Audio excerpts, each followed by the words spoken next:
In the spring of 1999, the world slowly came to know of Pakistan's foray into the Kargil-Dras sector in a limited war that has come to be known as the Kargil conflict.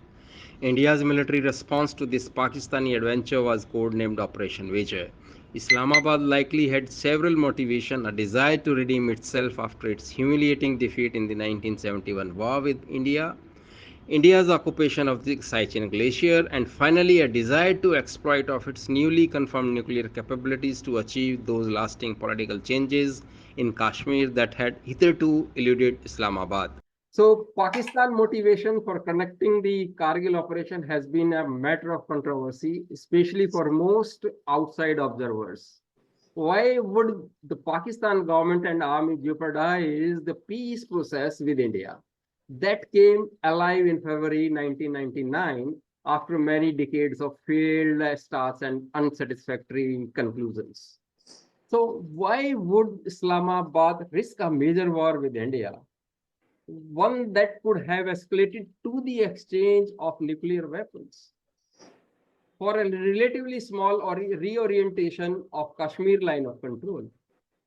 And finally, why was the Pakistan government never able to convince the international community with a compelling rationale for its military action? So we have these questions. The list is pretty long. We have with us Colonel S.C. Tyagi, a combat veteran and a former consultant with Prime Minister Office PMO, and also the former head of Center of E-Governance at MEITY, MEITY, and the founder of CBS Kashmir. He is the author of many books, including the Kargil Victory, which I have personally read. Thank you, sir. Thank you very much being on the show. First of all, please accept my thanks, sincere thanks for inviting me to your show. And I'm honored to be here. And I'm glad to be able to communicate to whatever extent I know, having been into the battlefield myself there in Kargil. I hope I am able to throw a lot of light on it. Sure, because extensively, I have not only been part of it, I have also researched on it, not only here in India, but have been associated with the Center for Contemporary Conflict in NPS Monterey in California. Great.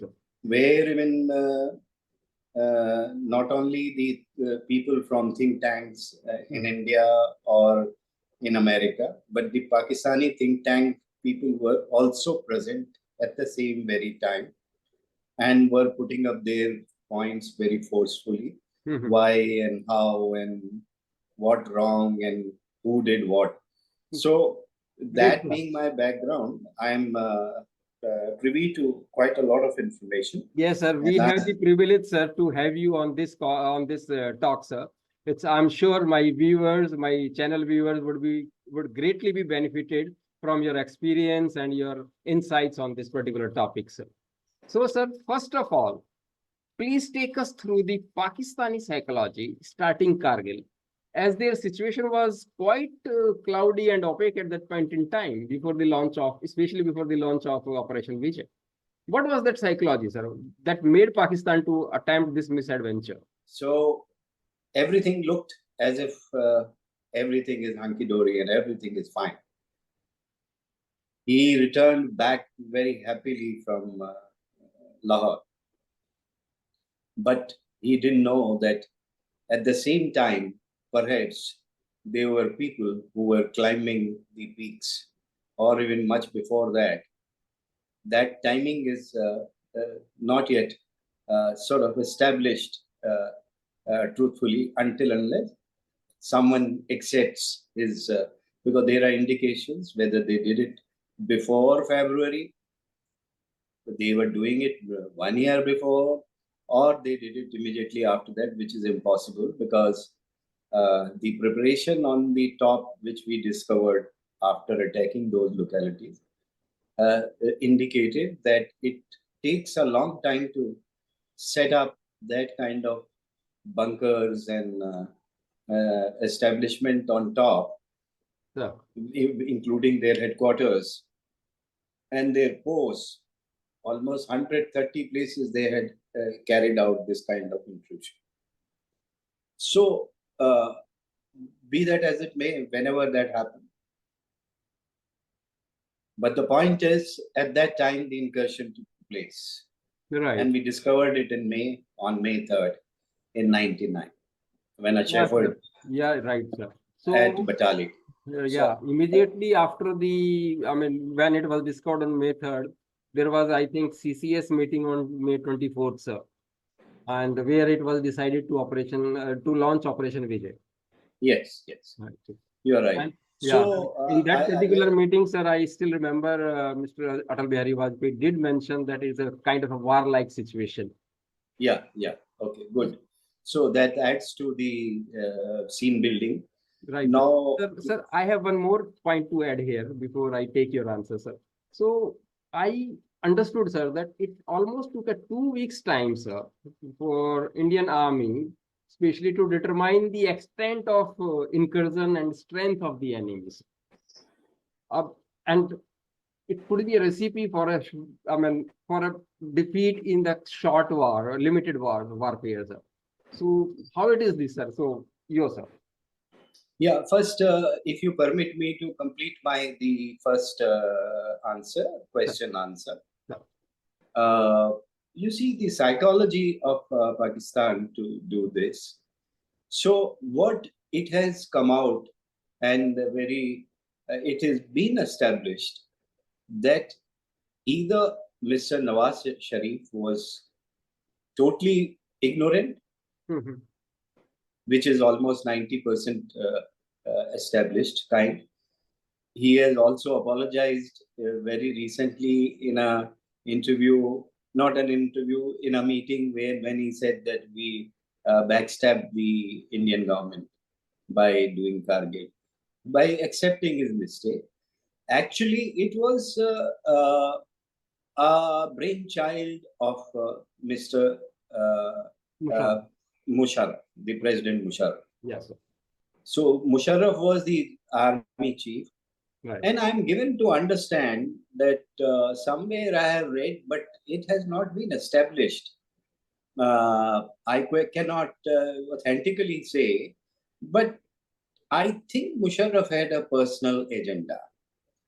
That agenda was that in 1984, when he was posted somewhere opposite Siachen, and India had set up posts at Siachen in 1984.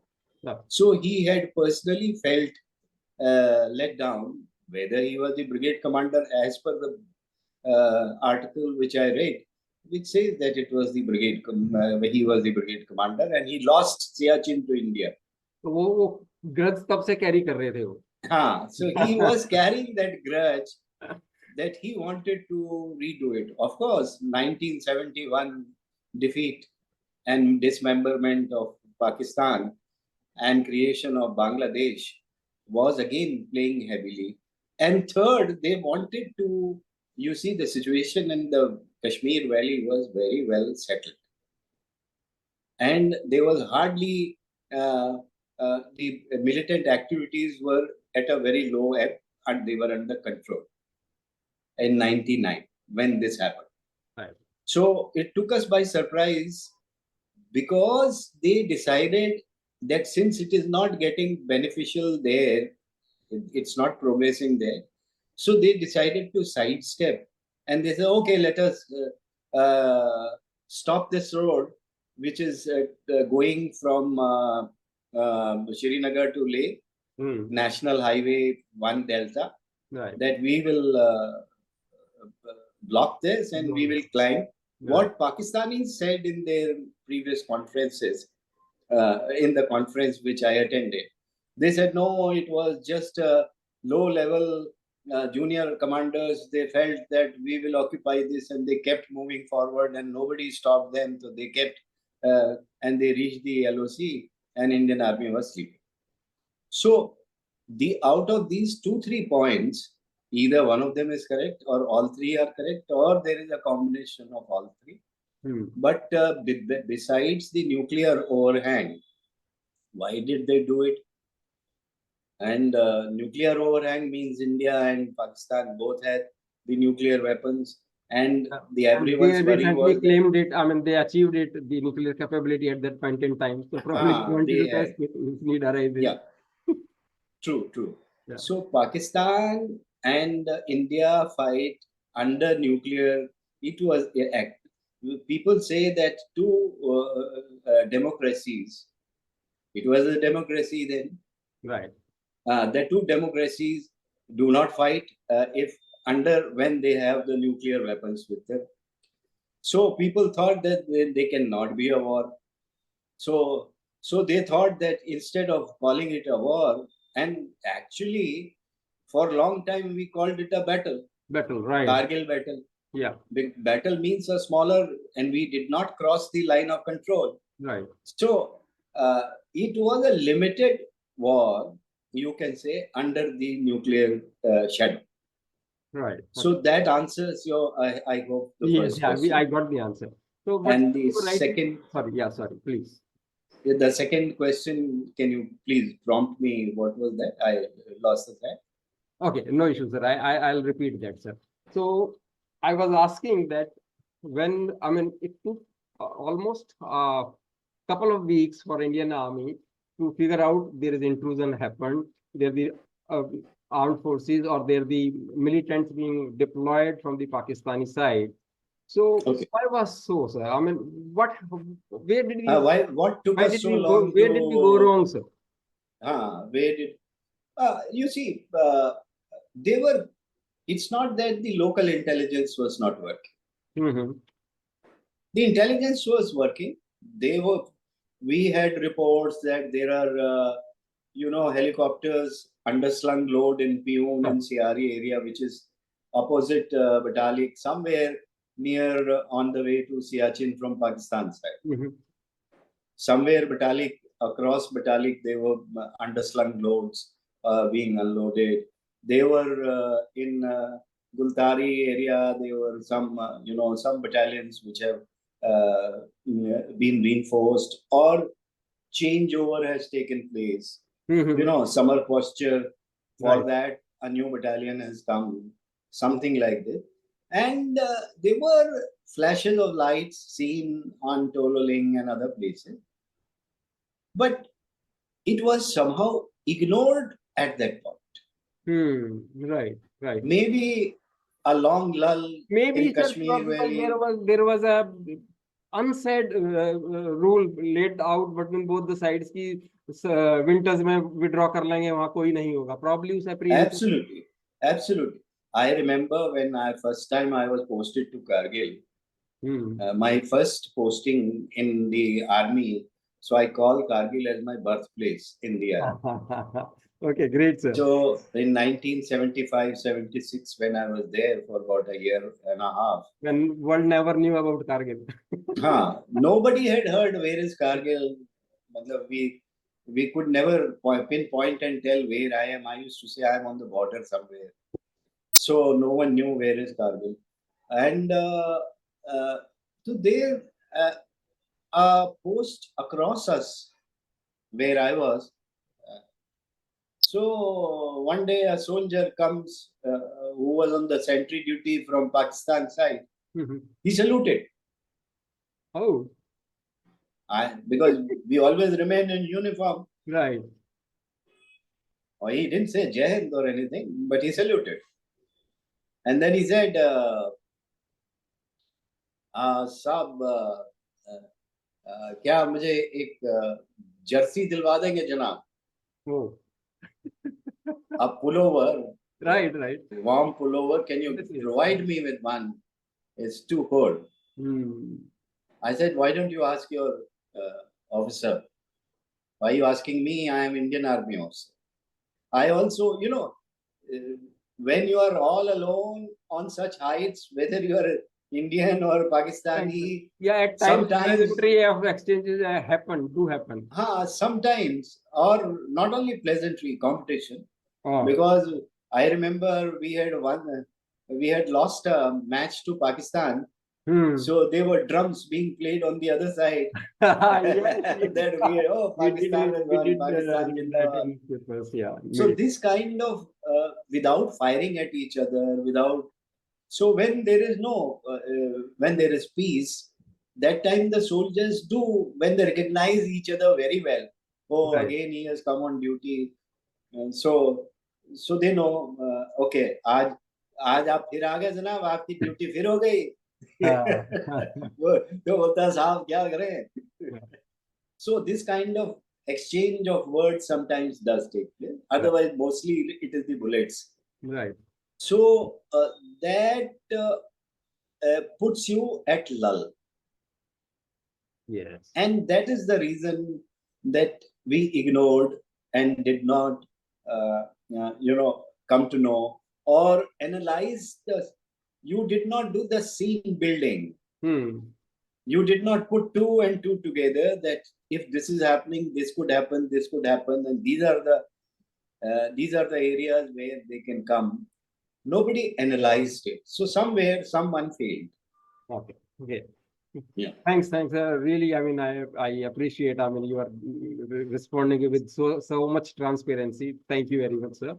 Sir, as we were discussing just before this, that actually this Kargil War was the brainchild of Musharraf, and he immediately started ever since he took over as Chief of Army Staff, Pakistan Army in 1990. President. Right, sir. Yeah. So, sorry, President. So, yeah. So, with this perspective, sir, what was, I mean, again, I'll come back to my initial question. So we understood it that, yeah, to occupy this Kargil Leh highway and all that, as you just mentioned, sir, was one of the reasons, sir. So I think there could be another bigger reason, that could be that probably Pakistan wanted to internationalize Kashmir. Yes, yeah, very much so. Very much so. You see, by starting a war, absolutely right. You said it, and I think henceforth I will add this point also. Sure.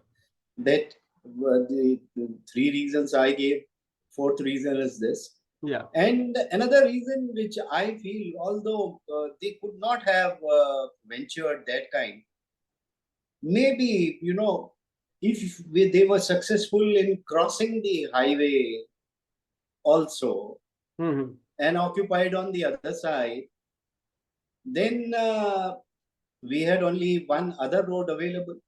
Right. So it is dismemberment of Ladakh from Kashmir. So, but I do not think that big a goal was possible and attempted by the Pakistanis. So, and that is why I have not included. Okay. But yes, internationalization of Kashmir issue, Pakistan has been doing it ever since their birth. Right. They want it. They still want it. They still want they look for options. Yeah. But because of that Kargil conflict, I mean, the world came to know about Kargil and all that peace and the challenges. And probably, I do recall that peace at time, I mean, in certain articles, and especially in foreign media, I mean, they did figure out, they did mention about India's failing on the intelligence. So anyway, sir, moving forward on to this, sir. Kargil has revealed many chinks in our armor, sir. And do we intend to learn from history, sir?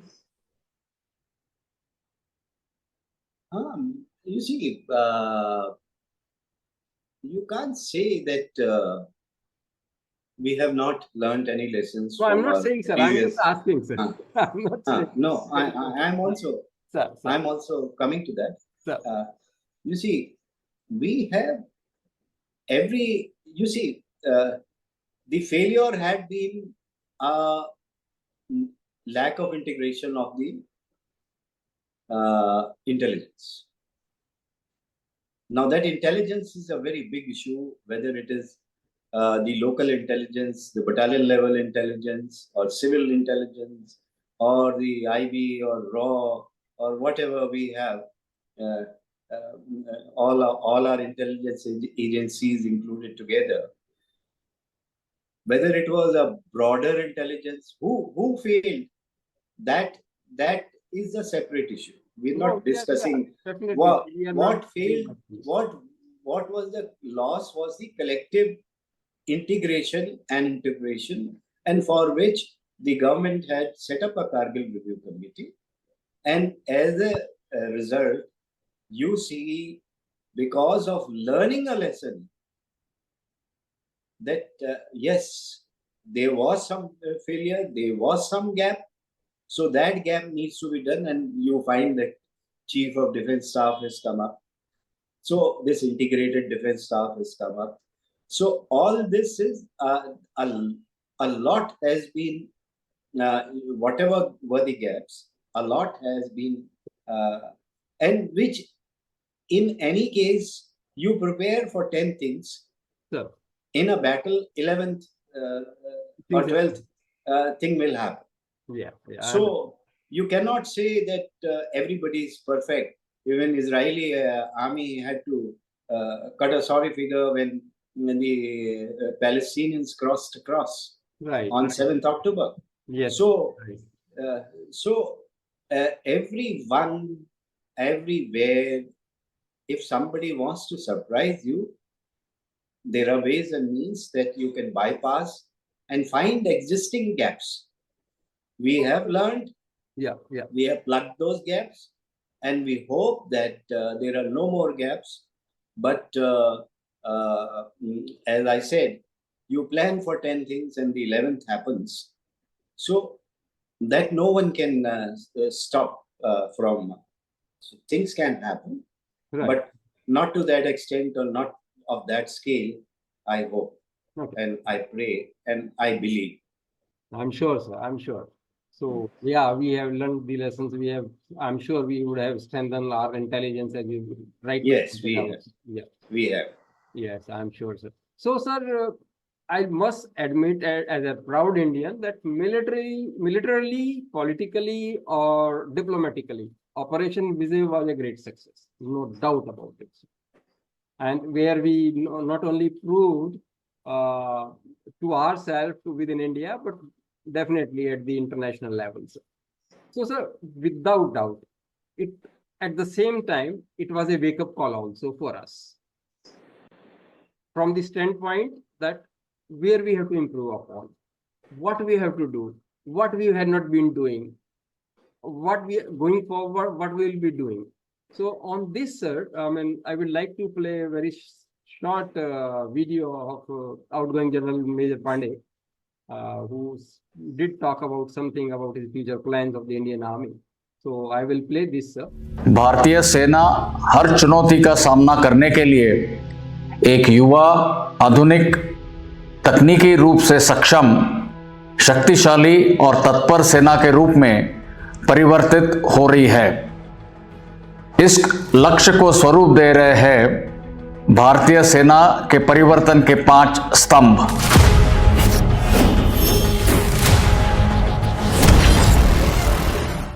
He has been talking about 5 pillars of transformation, sir. So what are your views on this, sir? Yeah, you see, I can put this question and into a different mode also. Is the Indian Army same as it was in 1999, or is there a difference between the two? Are we future prepared? Right. This is the crux of the whole question. Right. What matters is you see, those 5 pillars which have been spoken about, those are excellent words, and but to make it more understandable of the Indian Army. So the Indian Army certainly is now much better than what it was. Their mental resolve, their motivation and morale, their preparedness, competence, and the competence. Everything is of number one status. And I'm being an ex-army officer. I am proud to say that we have been number one army. We are number one army, and we will remain number one army. Thank you, sir. I agree. I mean, we proved it in China case. What happened in Doklam? We sent them back. Yeah. We are and send them back. We sent them back. Yeah. That's right. Yeah, they got it back very nice and properly. Sir, one question. It's more of out of curiosity rather. It was. I mean, it's a known secret, in fact, in public domain, that at that point in time, Clinton administration has some videos that they provided to India, which was used by India to, I mean, let the world know about the Pakistan ill designs and plans. Is it true, sir? Would you like to comment? Actually, first of all, sir? First of all, no. I'm surprised to listen. You say that you have seen and read, and I have not come across any such. okay. At least not to my knowledge, and I have not read it anywhere. You see, between two friendly nations, there is always an exchange of information, and our friends, our well-wishers will definitely give us some information. So it may have been possible, but not that I am not aware of it, and I regret I can't comment on it. Okay, fine. So, sir, after this, I mean, it is seen that the US and India started coming closer. Yeah. So, and the tie-up, the relationship, tie-up up to the, I mean, in terms of the defense space and all that pieces started happening with the US and India. So, but still, there are certain things which US still believe, I mean, not to provide it to India, probably India might misuse it. In terms of the defense and technology, I'm talking about. Why so, sir? Are not we able to generate that kind of the confidence, or do we need more CBM's confidence building measures there, sir? In no, you see, as I'm not going to comment much on it because it requires a different set of measures to judge another country. You see, what I'm trying to say is that US has been wary of giving their equipment to anyone. Right. Why India? Now, to even Pakistan. If they'd given F-16s, but they did not give the switches with which Pakistan could drop the nuclear bombs. When 99 happened, did they have the switches? Yeah. Did their F-16s have the capability to drop the bomb? How could they throw the bomb across the country? So was that capability there? So what I'm saying is that whether Americans wanting to give it to India or being cautious about it, seeing the level of confidence, building of confidence measures, CBMs, takes long time. We had been under Indira Gandhi's time, we had been, or even till as late as the last 8-10 years.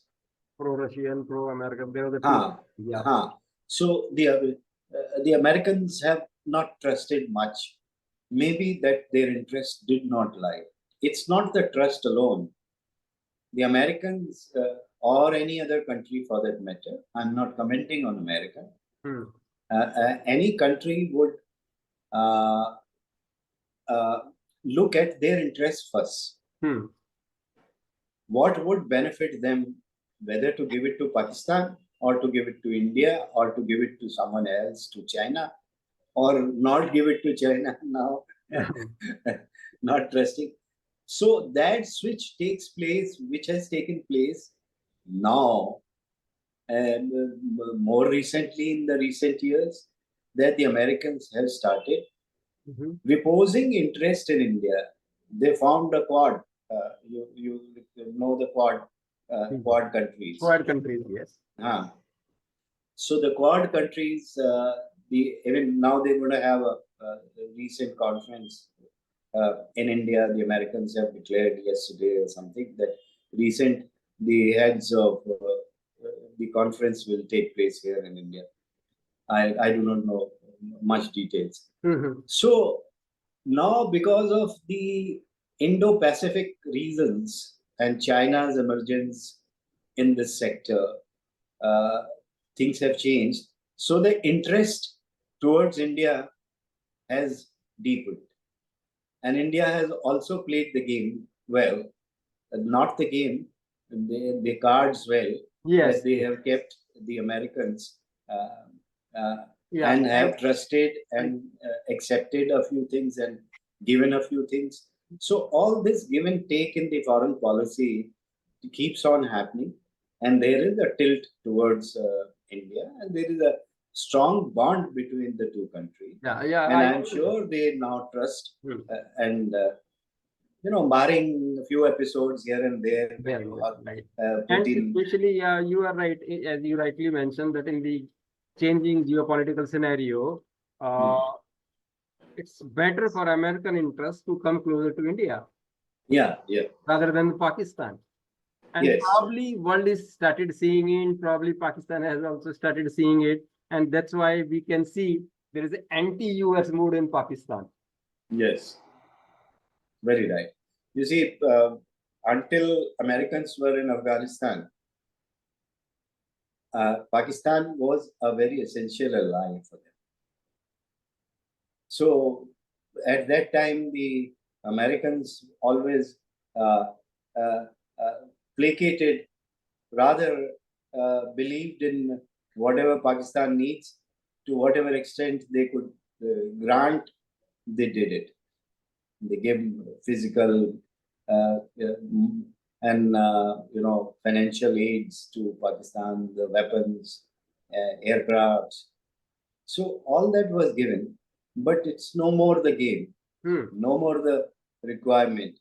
The world geopolitical scenario has changed, and we are now a strong Americans ally at this moment.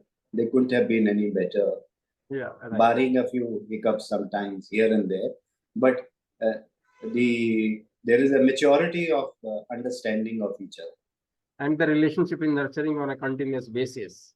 Yes. Right, sir. So, we understood from you. In terms of what went there, what went wrong, and where we need to improve upon, what we are doing as a country, and how we did fill up the gaps, and also how we are going into the modernization and everything. So let's talk about Pakistan, sir.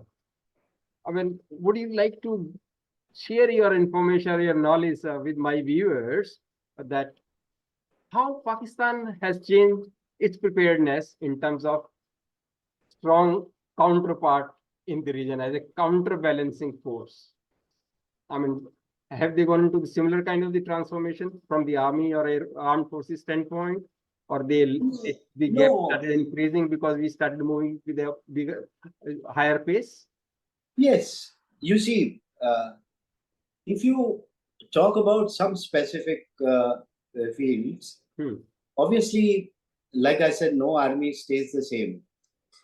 There are changes everywhere, and those changes are always upwards, means for the betterment. So even for Pakistan, the army has been improving, but there is a big but in their improvement. Army is an establishment. It is not a country which is having an army. It is an army which is having a country. Right. So I understand where you're coming from. Right. So it is an army which is having a country under them. Now, under these circumstances, they have been making efforts, but their financial, $1 billion, couple of $1 billion loans here and there from IMF and other places, looking for a dole, when they are, not able to run their finances, and whatever money comes, they still 50% spend going it into ISI. on the through the ISI and on the terrorists and such other foolish measures, and their own public is dying of hunger. There is no improvement in the country as regards the civic facilities and amenities. How can you expect that their army would be better and fully equipped? I wonder whether they have the ammunition enough and the new ammunition which they can fire. Yeah. They don't have the ammunition to fight. Do they have? I do not know. No, I cannot come to know. So what I'm saying, they may not be in a position to have the army which it should have improved. I don't think they are. Okay. Okay, sir. So, but besides that, sir, I mean, it's about the modernization and keeping the forces up to the ready, war ready at any given point in time. But I also heard, I'm not sure whether it's fact or not, even जो Pakistan army में है, I mean, who become the martyr, we call shaheed. I do not know what they call and how they treat. क्योंकि मैंने सुनने में जो आता है कि at times वो उनकी बॉडी को भी क्लेम नहीं करते हैं. At times they don't do the funeral process as per the protocols defined in the army or the army. Yeah. Is that I right? know. You are absolutely right. You see, you heard it correct. I will take you back to Kargil since the topic is Kargil. That in Kargil we saw buried, I think 289 or whatever figure, that figure I'm missing. You see, large number of dead bodies of Pakistani soldiers were left behind. Can you speak louder, sir? Large number of Pakistani soldiers' dead bodies were left behind. Oh. And they were unclaimed. Hmm. They did not even say they are our soldiers. Right. What worse you can do to your army? I remember one of the Pakistani soldier, Naik Inayat Ali, if you remember his name, who was televised quite a lot. When he surrendered, when he was caught, taken prisoner of war in Batalik area, he said he was very happy to be with the Indian Army. He said, "You will look after me. I know you're not going." I gave you that example of the soldier asking me for the pullover jersey. Yes. So they don't bother, which is not done. Any professional army, any good army will carry back their dead. What I'm saying is that the disrespect to your own people is the worst. Absolutely. Your own army is the worst issue. Motivator. Will they fight for them? उनके जो शहीद हुए हैं उनको अगर आप नहीं देखभाल करोगे, if you don't do that, who is going to further lay down his life for that country? Right, sir. So, to what extent? Yeah. Thank you very much for your time, sir. My last question, sir, and last but not the least, and I think पूरा हिंदुस्तान जानना चाहता है, क्या पाकिस्तान दोबारा कारगिल जैसा miss adventure कर सकता है? Can Pakistan dare again? Can Pakistan has been doing this all this while? You look at it in 1947-48. They sent Rajakars. Who were they? Similar people. Right. 1965 Octopath, they did it the same way. 1971, they could not get to do this. And then they did it in Kargil. They will again try and do the same thing. They are still trying to do this. They'll continue to keep doing it. Yeah, and we will probably continue to. some strategy they have changed, like they have done some attacks through the militants in our armed forces camps and all that piece. Yeah. So one way or the other, in one form or the other, they would keep repeating their blunders and mistakes, and we would keep foiling their attempts. But the scale and the kind of audacity which was displayed, or the lack of intelligence on our side at that time, I don't think that can be repeated. Okay. Great, sir. Thank you very much for your time. And it was a great, enlightening and enriching session with you, sir.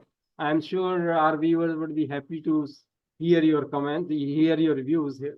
And this is going to help them to build up their own narratives in a positive manner, sir. Thank you very much. Thank you very much for your time, sir.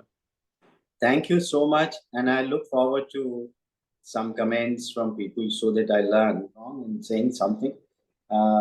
Inadvertently, a few words here and there may have slipped. But intention is not to mislead people, right, or to abuse somebody. The aim is to give a correct view, or a view which can be understood. The similes were to that nature. right. So I thank you for your an excellent questions, and very illuminating. I have learned, and wish you good luck. Thank you. Thank you, sir. Thank you very much. You just listened Colonel Tyagi, who is an authority on the subject. As per the discussions, the option for the future for both sides are wide open. But the Kargil conflict has shaped Pakistan's and India's conception of their future choices. Pakistan has slowly come to appreciate the cost it has endured as a result of Kargil. Pakistan is economically vulnerable, politically unstable, and internationally isolated, and it is widely viewed as a precarious, decaying, and increasingly Islamic state, where New Delhi will watch the border on Kashmir and elsewhere carefully and redouble its effort to prevent infiltration to the sort that occurred at Kargil. Despite the episodic temptation to bloody the Pakistani nose, India will continue to exhibit restraint. With this is Dhiren Gaur signing off. Hope you liked this video. Please do subscribe if you haven't, and please do provide your inputs in the comments. Thank you very much. Stay safe.